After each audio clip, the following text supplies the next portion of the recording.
How can educators design classroom activities that will allow students to discuss and debate, brainstorm ideas and concepts, and struggle with skills until they're thoroughly understood? How can teachers organize classrooms so that students care about each other, take responsibility for each other, and learn to appreciate each other regardless of ethnicity, performance level, or disability? Greetings, Dr. Jones, fellow classmates, and guests. My name is Christine Gilbert, and I am here today to persuade you that the answer to those questions is simply this: cooperative learning. According to Robert Slavin, 1980, Using Student Team Learning, in the Center for Professional Organization of Schools at the Johns Hopkins University in Baltimore, Maryland, traditional teaching style refers to the normal classroom setting in which there is no interdependence or shared responsibility among students. The teacher does not utilize group functioning, and there is no group functioning occurring. In cooperative learning, students work together in small groups to achieve a common goal.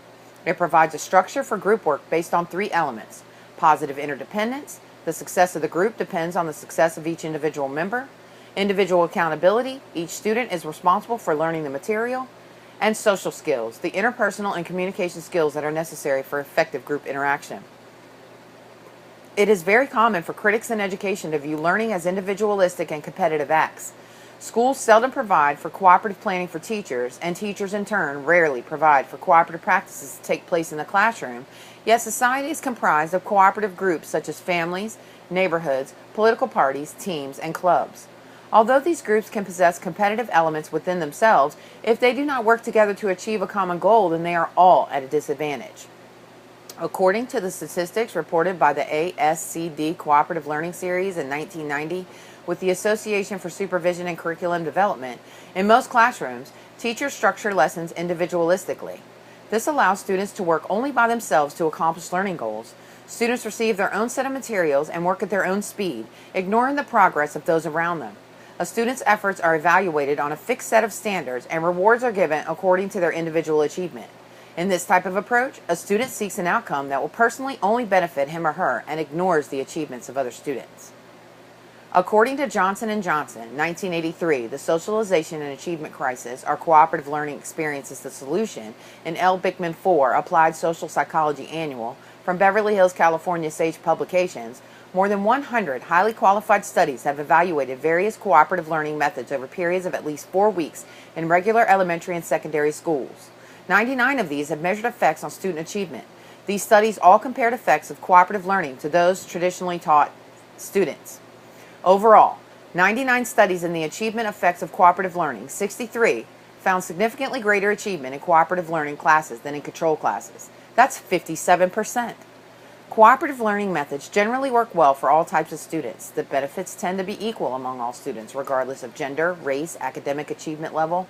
When students discuss subject matter in their groups, they reconceptualize the information and put it into words their peers will understand.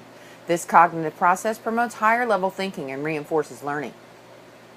Classroom research has consistently shown the positive effects of cooperative learning into intergroup relations.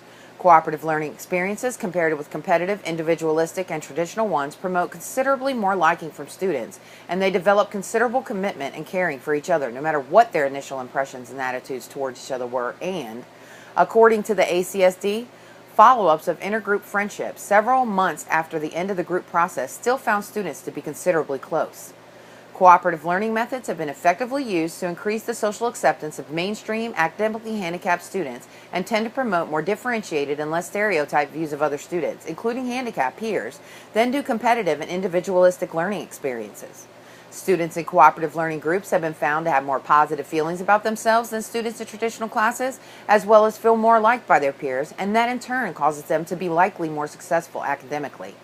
In addition, the ACSD reports that the effects of cooperative learning have been found on a variety of other important educational outcomes. These include liking school, development of peer norms in favor of doing well academically, feelings of individual control over the student's own fate in school, and cooperativeness and altruism. The essence of cooperative learning is positive interdependence. Students recognize that we are all in this together, sink or swim. So what do we need to do? Well, cooperation is much more than being physically close to other students, discussing assignments, helping students, or sharing lessons, although all of these are important. Cooperative learning is positive interdependence, individual accountability, and social interaction among students. It builds self-esteem and improves academic achievement, and it is an alternative to traditional teaching styles common in today's American school system. It is the position of this presentation that cooperative learning groups be introduced and utilized in the classroom for the entire school year. We can make that happen by urging our school district to take the appropriate measures to transition our students' classrooms to the cooperative learning setting. I would like for you to sign the petition that is located at the front of the room in support of moving our kids to the 21st century of learning by changing our school's curriculum to include cooperative learning strategies. Thank you.